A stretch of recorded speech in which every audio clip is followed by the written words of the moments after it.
So what's the body going to do with the rest? What's the liver going to do with the rest of the glucose? Well, we've got an amazing fuel depot, fuel supply. I call it the basement stores. You know what the basement stores are? They're the fat cells. And what's happening to Americans today? Whew. They're getting bigger and bigger and bigger. When I used to visit my daughter 25 years ago, I could go to a store and buy a small size. Today I have to go to a special section called the petite section. Because 40 years ago, 50 years ago, my size was actually a normal size. It's actually not a normal size today, which is crazy, isn't it? But Australia's up equal with America here. 63% of Australians are obese or overweight. Whew. What's caused that? Here it is. Barbara O'Neill will once again change the way many people think about health and nutrition. This time she reveals a shocking truth about the foods most people eat every day without a second thought.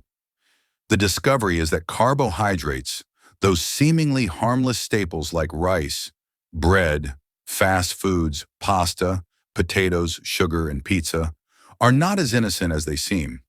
In fact, Barbara O'Neill explains that the way we consume carbohydrates has a direct and surprising connection to liver function, fat accumulation, and the growing obesity epidemic. What makes her revelation even more surprising is that most people struggling with weight gain and fatigue never suspect that the very foods they consider normal, even necessary, are silently taxing their bodies and setting the stage for chronic disease. So in today's video, Barbara O'Neill reveals the best way to lose and manage weight through diet alone. It's the high carbohydrate diet.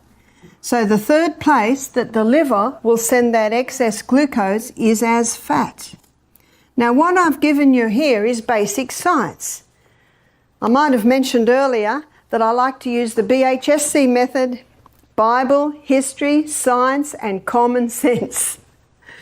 So with history, we've got the history of people who never used to eat a high carbohydrate diet because people used to make what they eat, and that all takes a long time.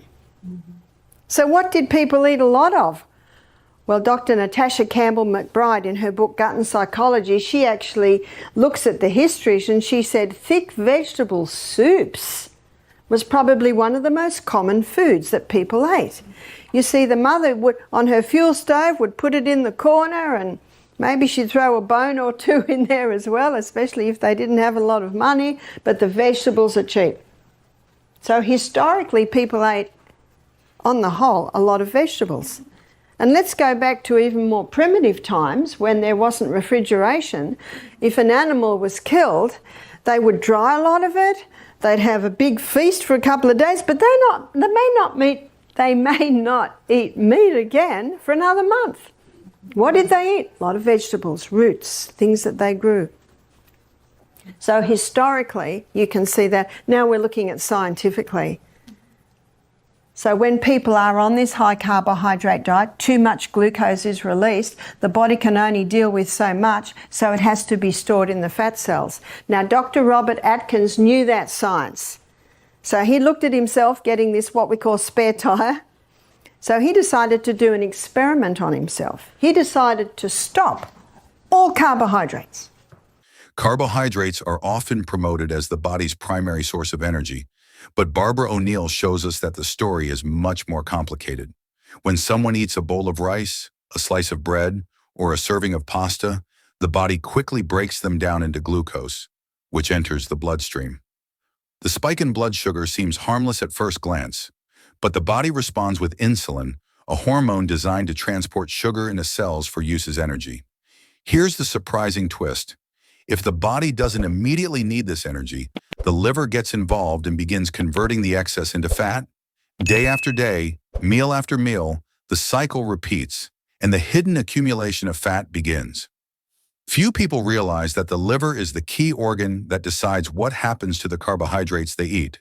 But when carbohydrate intake is consistently high, the liver is forced to work overtime, trying to manage the flow of glucose. Barbara O'Neill emphasizes that this process refers not only to the visible fat stored around the waist, but also to the fat that infiltrates the liver, a much more dangerous and silent problem.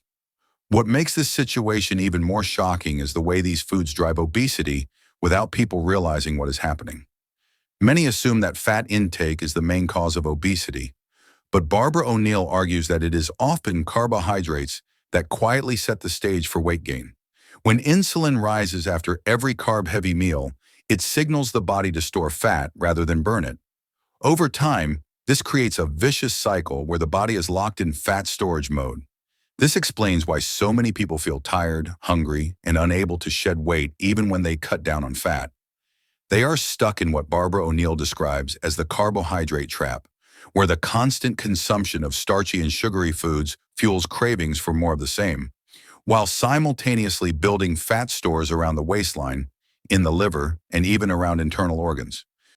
What did he eat? He ate a lot of vegetables, okay? And a lot of people don't realize that, with the exclusion of the potato. So he was eating a lot of fiber. And he knew also that the gastrointestinal tract needed to move through the next two food groups. He ate a lot of meat, butter, cream, cheese, eggs. So there was his protein. And meat, butter, cream, cheese, eggs was also supplying another food group, which was fat. Remember, he just experimented on himself. Few things happened. His weight just fell off. Why? Well, he's not supplying the quick-release glucose stores, and so his liver has to start breaking down his fat stores. It's called gluconeogenesis, creating glucose from the fat stores. He was never hungry. Why? Because these are the three food groups that keep the food in the stomach longer. Fiber binds up the glucose and it slowly releases it. Protein, well, protein's broken down specifically in the stomach.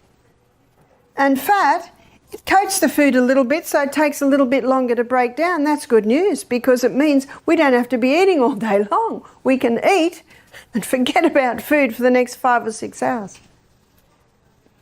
He had heaps of energy.